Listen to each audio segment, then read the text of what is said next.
dystonia. It is a condition where there is an abnormal posturing or twisting of a body part. Most commonly we find in the neck, the limbs or the hand, the whole body or the trunk. It can be present at rest or doing a specific activity. So I'll show you some examples. The common types of dystonia are known as cervical dystonia or wry neck, writer's cramp. Hemifacial spasm is not exactly dystonia, but a spasm of the one half of the face. Then overactivity of the muscles of the eyes, what is known as blepharospasm, etc. This dystonia can be a major symptom of different diseases, and one disease which we always need to rule out is Wilson's disease, which here the children can have this problem, and sometimes the patients can run in the families. The brothers and sisters can get affected. A very small test is there to see the eyes for a particular ring, which can be detected by ophthalmologist, and then the treatment is easier and it can be made by the neurologist. So, but the Wilson's disease, the NBIA. So, Wilson's disease is excessive copper in the brain. Now, what is known as NBIA means neurodegeneration with brain iron accumulation. So, these are the diseases where there is too much of iron in the brain. So, these can deposit in certain parts of the brain and cause what is known as dystonia. Not only it can cause dystonia, it can cause problems in walking, shaking, Parkinsonism, but main problem is dystonia. So you can see here, so this example is a patient of a neck dystonia. So why I am showing this, because sometimes these are labeled as there is no treatment and these are psychiatric problem. No, you should come to the doctor and there are definitely treatment for these patients. So this is a patient where you can see overactivity of the muscles of the neck. His head is tilted towards the left side and intermittently his head is going backwards. So this is not a cervical dystonia, and this is the lady where the head is turned towards the right side. So there's a treatment for this which I'll show you later on. And this is gentleman where the head is turned backwards. This is known as retrocolis. The previous lady was, her problem was known as torticollis. This is patient also analyzed dystonia, is the truncal dystonia. So all these patients can be evaluated by a neurologist, and there are treatment like botulinum toxin for these conditions along with other oral medications. Then I told you that there could be task specific. So sometimes a patient may not have dystonia while doing any other work. I am holding this, I am holding some object or a glass, I don't have a dystonia. But as soon as I start writing, I have a dystonia of the hand. Dystonia of the hand means that overactivity of certain muscles. So when the brain wants to hold the pen, tells me that you hold the pen with the right hand. I just do like this and there is no problem, I just writing.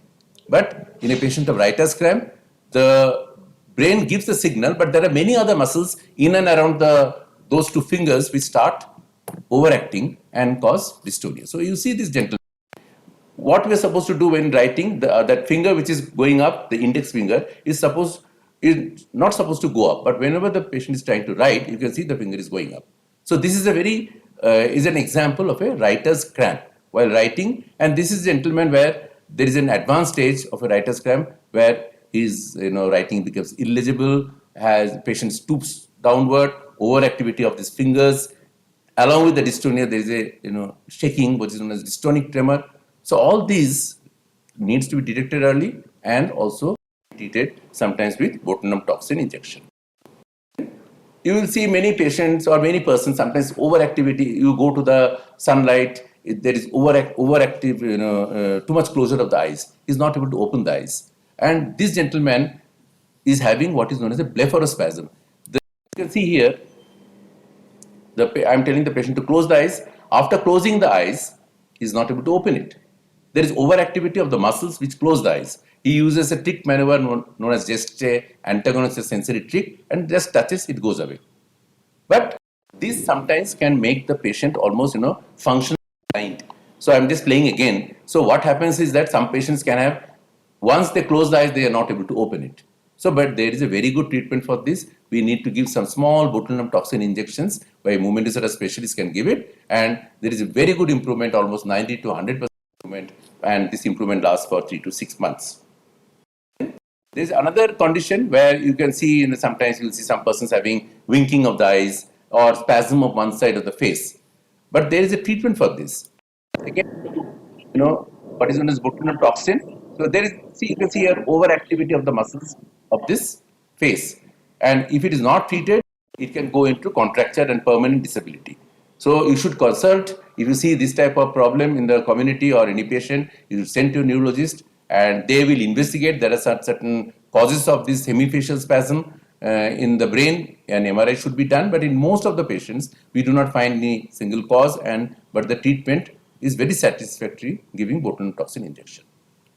Now, there could be extreme forms of dystonia, and they are the patients which I told you earlier is too much deposition of iron in the body, in the brain, because of a genetic condition, and this patient has the same genetic condition with NBIA or PCAN or PANK2 mutation. So this patient starts having this problem. You can see how severely his body is deformed. He is not able to lie flat. His body is arching backwards. So these patients need to be treated, investigated, and there are certain medicines as well as surgical conditions are there, including deep brain stimulation to treat these conditions.